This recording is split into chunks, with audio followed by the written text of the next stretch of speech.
What's going on, YouTube? Back at it with another video. Look, we got some true crime. Detectives have never seen anything like this before. True crime documentary. We got white man, white woman. They look crazy as hell. We're gonna be real. She looked more crazier than him.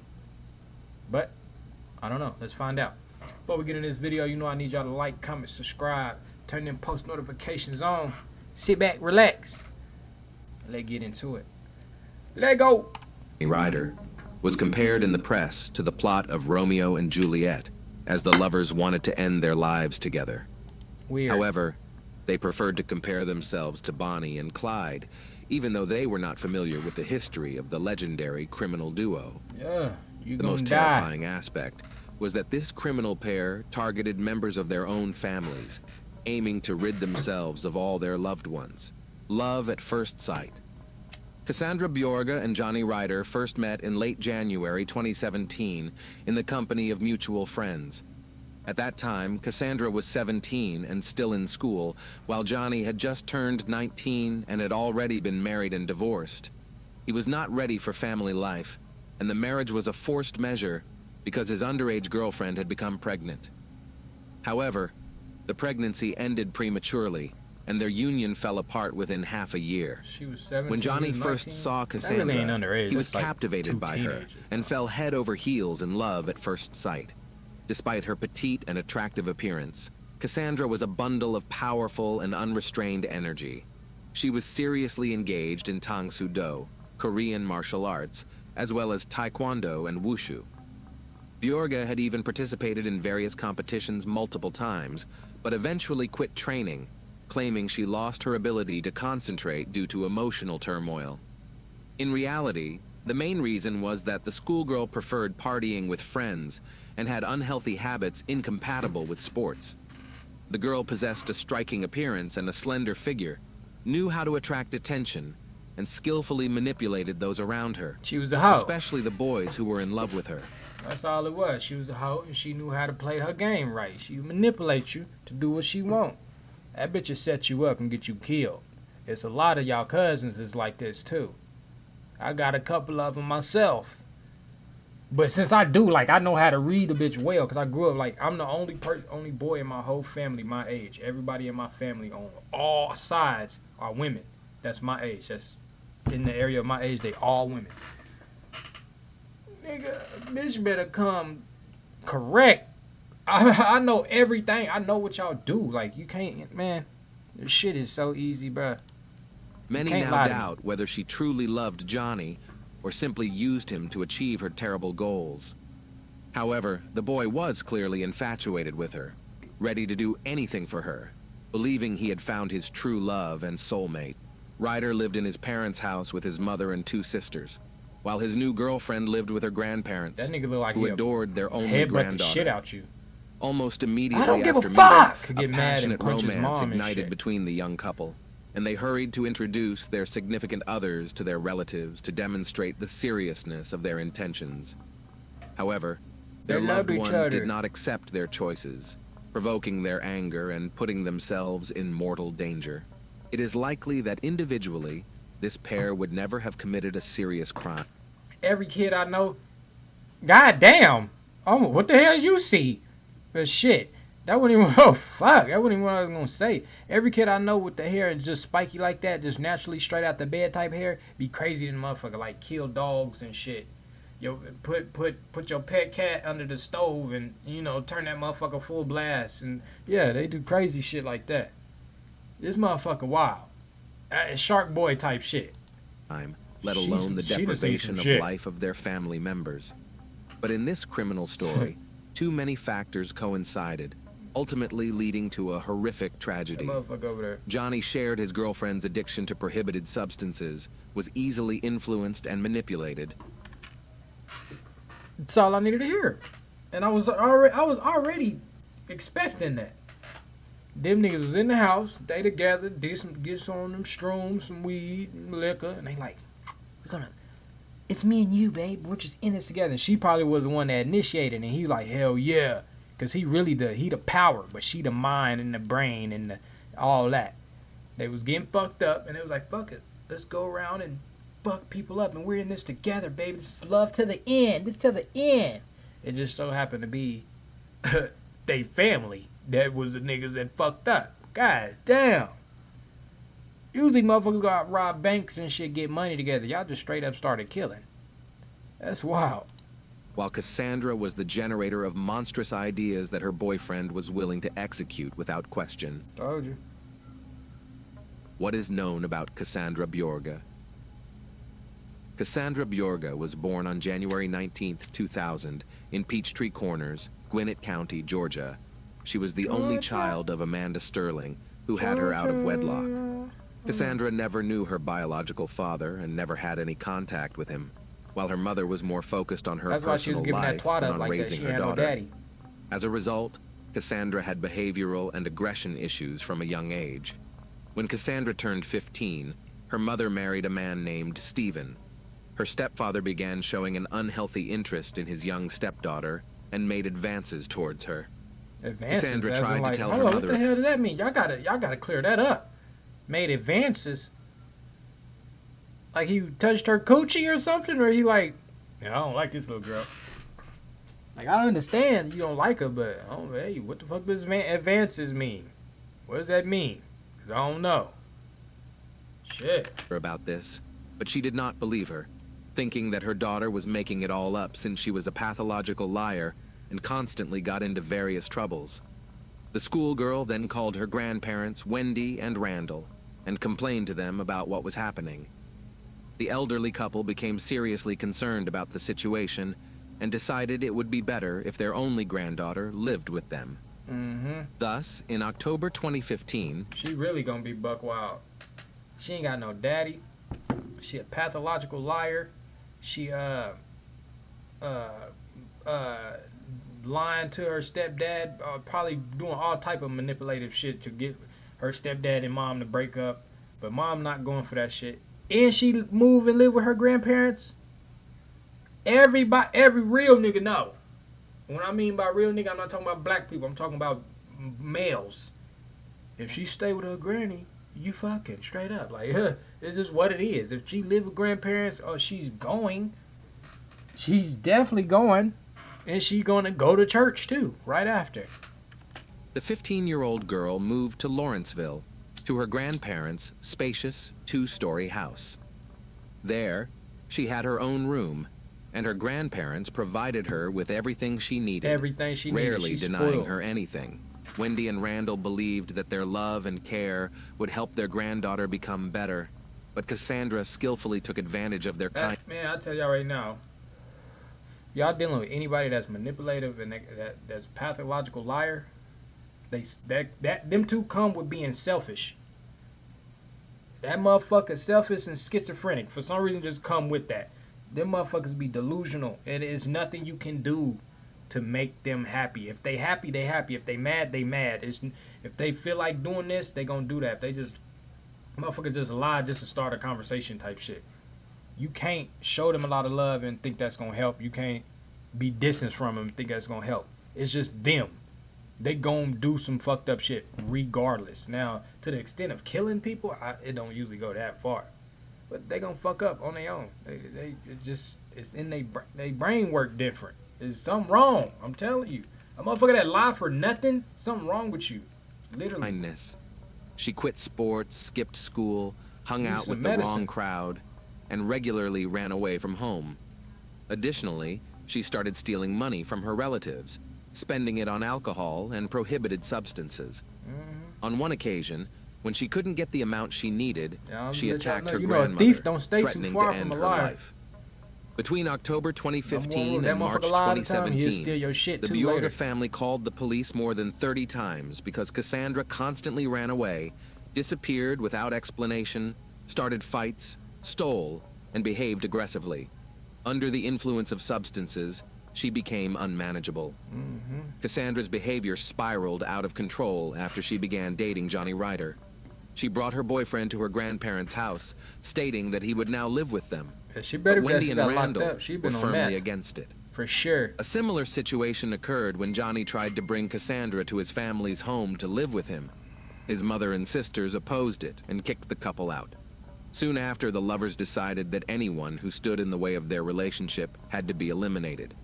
They planned to deal with Cassandra's grandparents, take all their savings, get rid of Johnny's relatives, seize their funds, visit Cassandra's mother and stepfather to settle scores with them, and then flee to Florida to spend everything they could get from the 3 houses. The brutal dealing with the grandparents. Cassandra knew exactly where a large sum of cash was kept in the house of her grandparents.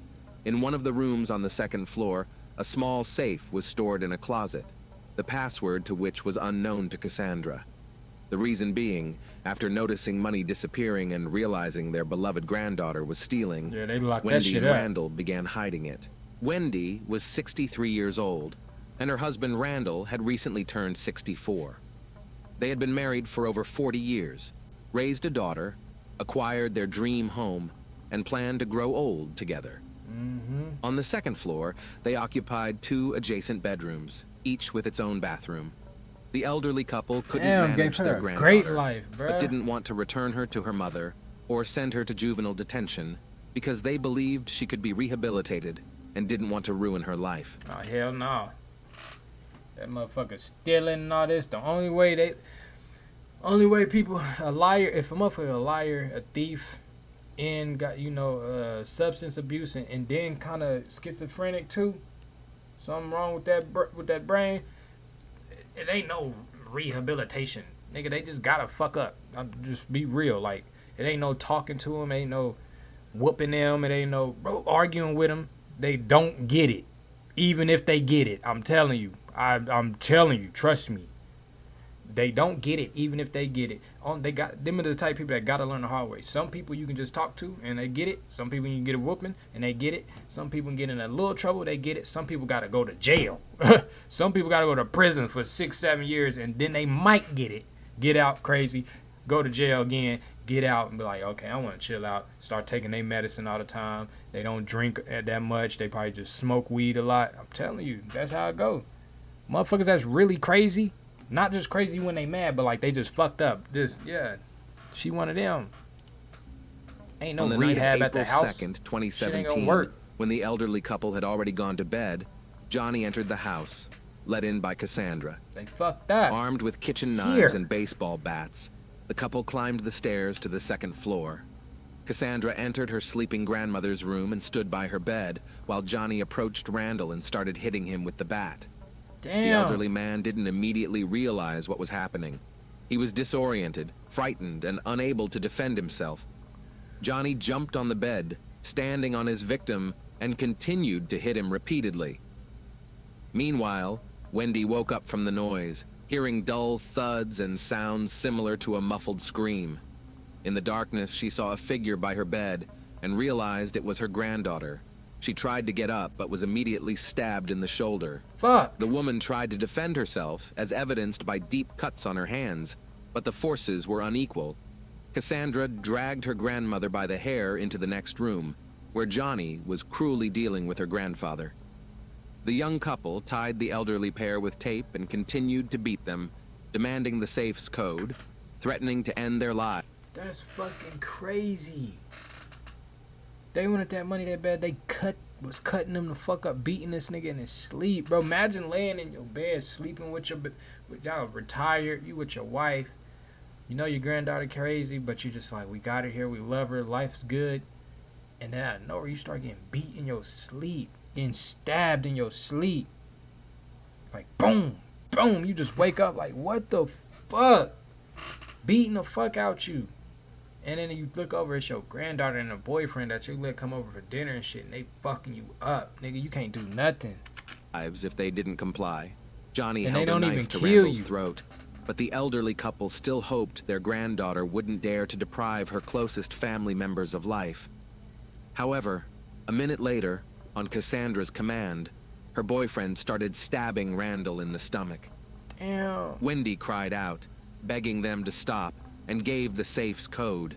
Cassandra immediately ran to her grandmother's room to open the safe, and then, with a triumphant shout, waving a couple of thick envelopes of cash, she ran back to show her accomplice that they had succeeded and the safe was open. I wouldn't have gave her shit. Oh, my mama, you just killed my husband, which is your grandpa. You already finna kill me. Y'all not getting shit. Kill me. I'm hurting. I'm finna die anyway. Like at that moment, I know I'm gonna die regardless. Cause after I give you this code, you not finna just go. You finna kill me.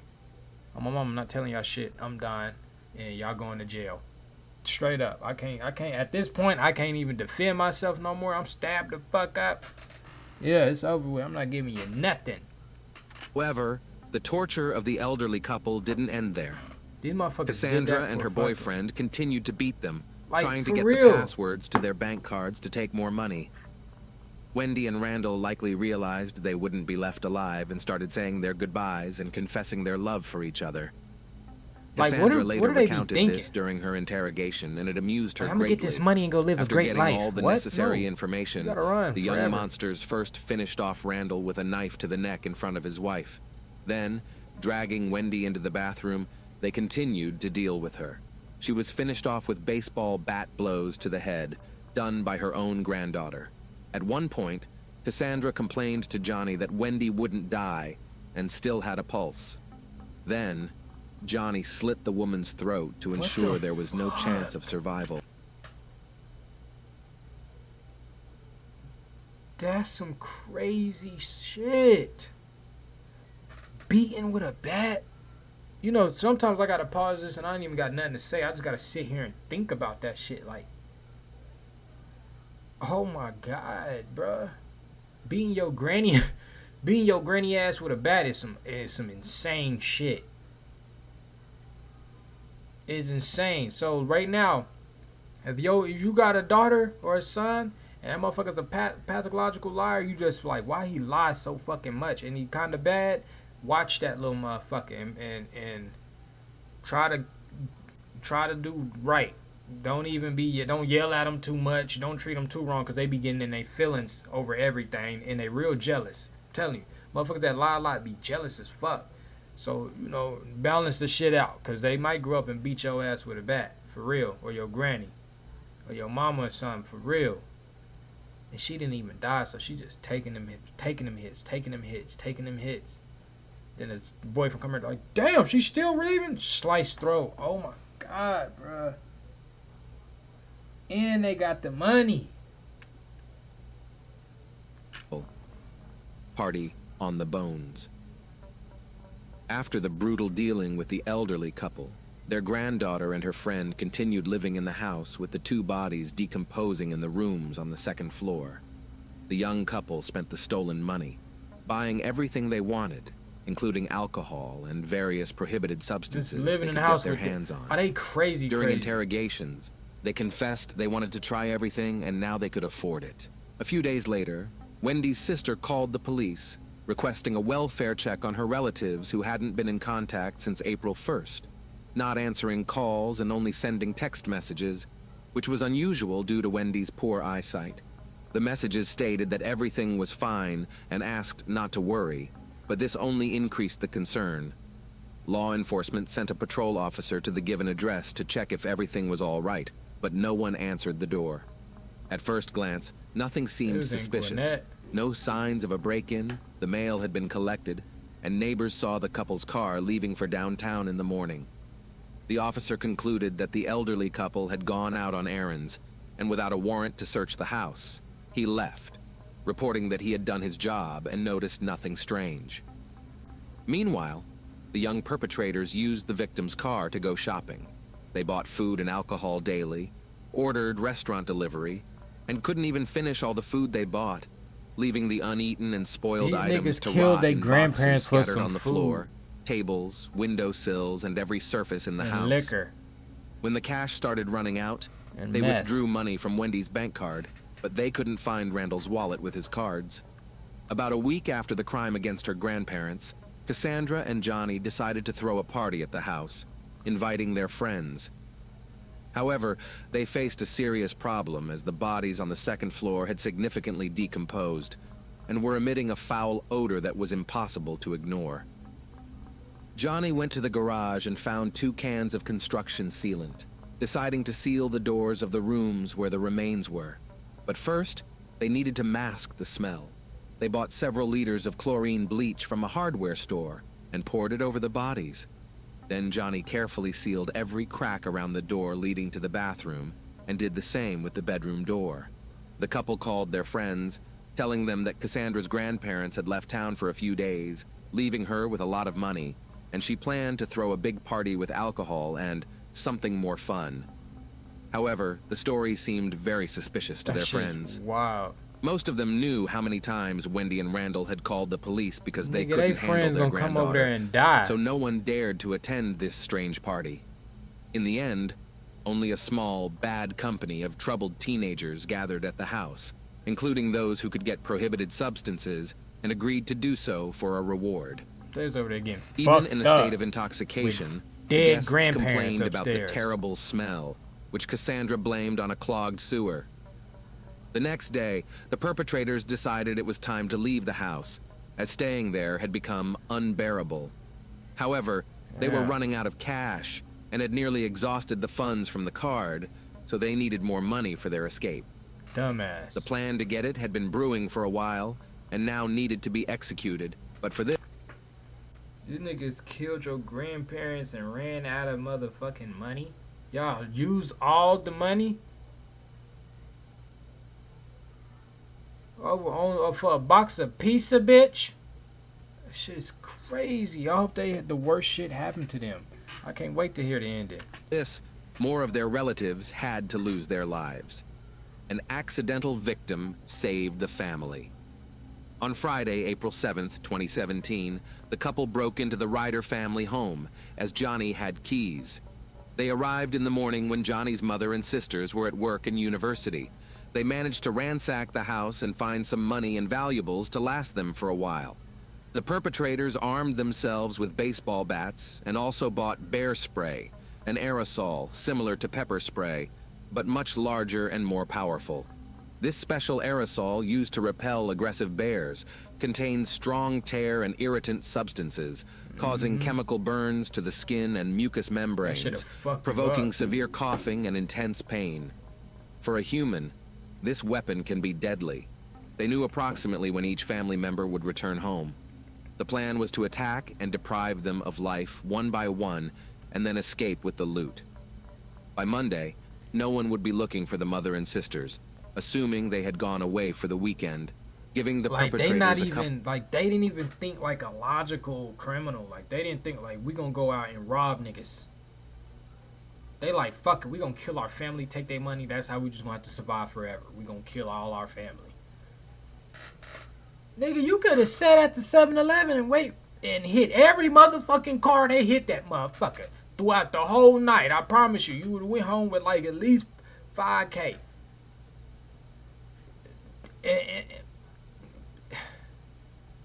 You could have robbed somebody. You already a disrespectful punk ass motherfucker, so you could have robbed your friends, robbed their parents when they at the ATM or something. You know, like something. You ain't gotta kill. You could have got a fucking job. Like that's the logical thing to do. What the hell? Go mow somebody's yard or something. They like, no, we gonna kill all our family. This is the only way. Huh? Damn. Couple of days head start. Johnny's younger sister, Melissa, was the first to come home after her university classes. But unexpectedly, she arrived with her boyfriend, whom she had invited over to be alone while no one was home. This complicated matters, but the criminals decided to stick to the plan and add another victim to their blacklist. When Melissa and her boyfriend entered and saw the mess, they realized there had been intruders, likely burglars. Melissa immediately ran to the phone to call the police, but didn't get the chance. The room began to fill with an acrid orange smoke that made their eyes water, their throats burn, and their skin feel like it was on fire. Suddenly, two figures armed with bats appeared, their faces covered with scars, ain't got a gun and yet. began to beat the students. However, the victims unexpectedly put up serious resistance. A fight ensued, and the attackers, not expecting the bear spray to be so powerful, began to choke themselves. Dumbass. What the fuck was they? They didn't think about that? Like, oh, we can choke too. Y'all didn't put no mask or no real shit. Them niggas went and got a motherfucking regular ass hospital mask. Put that bitch on like that was gonna stop bear spray. Oh, these niggas suck. I'm so glad they got caught. I hope the other people grab the bat and start beating their ass. In the midst of the struggle, the front door suddenly opened, and the homeowner, Johnny's mother, who had returned from work earlier than usual, appeared. She screamed and called 911, while the perpetrators managed to escape through the kitchen door. The hell? During the attack, Cassandra dropped the car keys they had come with, but Johnny, during the robbery, had grabbed spare keys to his mother's car, which they used. They better than me. I'm sitting here thinking like, ooh, that's a free one. 2. Oh my God, nigga, you in here trying to kill my daughter, and I got this bitch on me, ready? Oh my God, nigga, and y'all niggas over here suffering from pepper spray and shit. Y'all can't say shit, nigga. I'm lining you bitches up. Huh? Oh shit! I'm gonna have 911 on the phone. They in here! Gah, gah, gah. Oh me! Today was the day to do it, and then y'all go. First of all, y'all in my house and all this extra shit. I'm getting away with that, 100%. Then y'all going to go to jail, and they gonna go to your granny house and see all that y'all left behind. Oh, they gonna forget about me. This is crazy shit out here. I'm just your average nigga now, getting paid. I got insurance on this house and all. Used to flee, abandoning the main evidence, a vehicle registered to we the late moving. Randall. The couple didn't expect Melissa to come home with her boyfriend, as attacking and ending the lives of 2 strong young people at once was no easy task. Although the criminals immediately decided to eliminate the additional witness, fortunately, they failed to complete their plan. They overestimated their abilities and clearly underestimated the potency of their chosen weapon. House of Horrors. Both victims of the attack survived, but were hospitalized with varying degrees of injuries and chemical burns. Law enforcement officers who arrived at the scene were intrigued by the abandoned car in the backyard, which did not belong to the Ryder family. Checking the license plates, they discovered the car's lawful owner. It quickly became clear that the police had been called to the home of the car's owner earlier that week, but no one had answered the door. Officers immediately headed to Randall and Wendy's residence, and this time, after unsuccessful attempts to get a response, they forced the door open and entered. The stench of decay hit them immediately, clearly coming from upstairs. In one of the bedrooms, there were bloodstains on the bed and floor, and the open closet revealed an empty safe. Getting into the other bedroom was impossible because the door had been sealed shut with construction adhesive, requiring time and effort to cut through. When the police finally entered, they were met with a horrifying sight. On the floor lay the decomposing body of an elderly man with his hands tied behind his back and signs of severe torture. The bathroom door was also sealed, taking more time to break through. Imagine like seeing it as a cop. You still human too, and you see that like, oh my God, like you probably laying at night like, God damn. Like even the people that seen dead bodies, like you've been to funerals and shit, or like you might ran into some little shit when you was a kid or something. Seeing that is crazy. Seeing it all cut up and it's just out in the open, that shit probably wild as fuck. Like, bleh. Oh shit! Like, oh goddamn! Good Inside, God. the remains of the homeowner's wife were found. It was evident that she had been tortured and beaten before her throat was slit, which caused her death. The house was in complete disarray, with trash, boxes, and containers of spoiled takeout food everywhere, empty alcohol bottles, and the sink filled with dirty dishes. Police had visited the house dozens of times over the past year and a half, And they died knew that the scared, deceased too. couple had a granddaughter who frequently ran away, behaved aggressively, and got into trouble. She became the prime suspect in this case. But where to find the minor accused of such a heinous crime? Dangerous guests. When the injured Ryder family members were informed about the events at the Bjorga house, they immediately pointed to Cassandra, stating that Johnny could be her accomplice because he was infatuated with her and might follow her lead. The young perpetrators and robbers were declared wanted, along with the car they escaped in. After fleeing the scene, the couple went to a store and bought 5 liters of milk to wash off the bear spray residue and relieve the painful burning.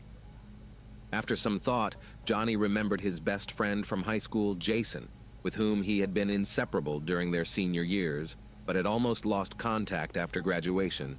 The criminals decided to seek help and temporary refuge at Jason's home.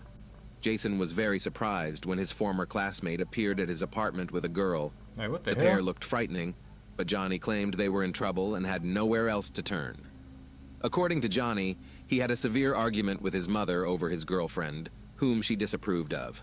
Allegedly, his mother kicked him out and sprayed them with pepper spray, affecting both of them. The uninvited guests asked to take a shower and clean up. Jason and his mother were very kind-hearted and allowed the couple to use their bathroom, gave them clean clothes, fed them dinner, the mom there, you know, and she even gonna offered find them to stay something the out. night. The pair accepted the Hey, motherfucker, that food ain't got this shit probably good. I don't know what that is, but it's meat. But that shit gonna taste like potato. Not potatoes that you want to eat, just straight potato. Like, hell no, nigga, look at that corn. Nigga, look at that carrot. Bro, they gotta put some shit on there, man. I'm telling you, chop them bitches up or something. offer since they had nowhere else to go. In the morning, the apartment owner prepared breakfast and coffee for everyone.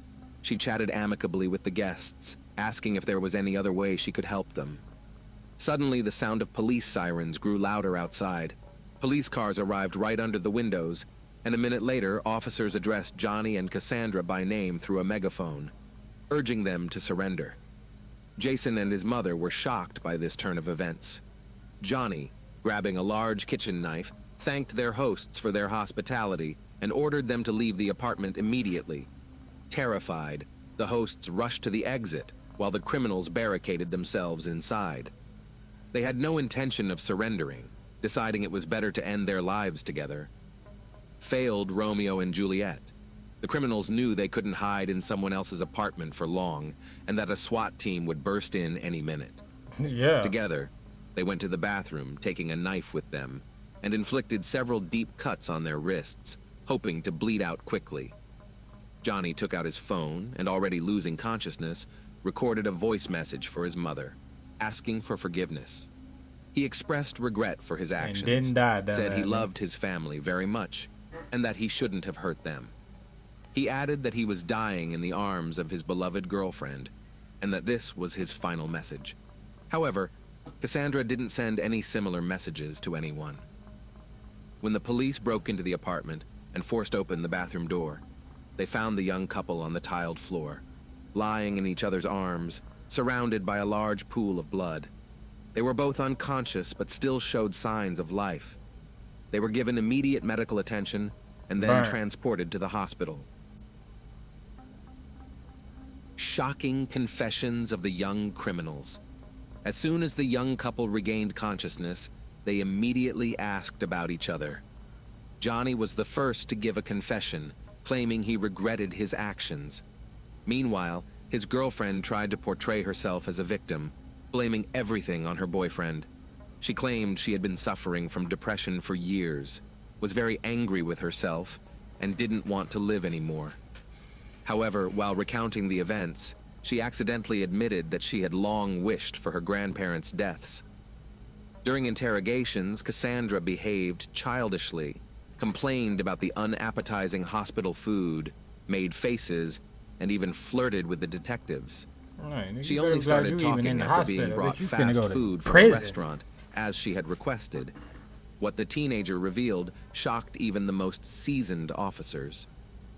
When asked why she ended the lives of her grandparents, Cassandra calmly replied that they had lived long enough. She added that they interfered with her fun, made her go to school, and hid money that she needed. Cassandra showed no remorse for depriving the only She people selfish who cared than a for her of their motherfucker. lives, That and was shit only crazy, upset that bro. she couldn't find her grandfather's bank card. When told that he hid his wallet under his pillow because he feared she would steal it, she laughed and remarked, "Grandpa was always damn smart." The young criminals also admitted that they wanted to end the lives of the Ryder family out of revenge for not accepting Cassandra and trying to prevent Johnny from seeing her, thinking she was a bad influence. They also planned to rob the family, reasoning that dead people don't need money. Next, they planned to visit Cassandra's mother and stepfather to get back at them for mistreating her. After all this, the couple intended to go to Florida to enjoy life by the ocean and spend the money. And didn't Trial even make it out and of town. sentence. After the failed attempt to end their lives together, the lovers met again several months later in the courtroom. It seemed that there was no love or passion left between them, as they consistently blamed each other, argued, and even resorted to insults. In the end, both pleaded guilty to the crimes against the elderly couple, the attack on the students, and the robberies. The court found Cassandra Bjorga and Johnny Ryder guilty on all counts, and sentenced each of them to 2 life sentences with the possibility of parole. She heard that double life and sitting there like, I can't kill myself. A double life, so my kids gotta go there? You can't have kids. You can't have shit. Yeah, you finna get fucked in there. And he over there like, fuck, I'm finna get fucked. He probably swole his shit right now in there. Angry than the motherfucker. Joined the gang and all. Got stabbed 6 times. Cut his unibrow off. After 60 years. Johnny expressed genuine remorse and apologized to everyone he had hurt, while Cassandra stated that she had nothing to apologize for. Cause she crazy. Thanks for watching, guys. He crazy too, but he a follower. That's all it is with him. That nigga's a follower. He crazy himself. Cause to do all that still is crazy.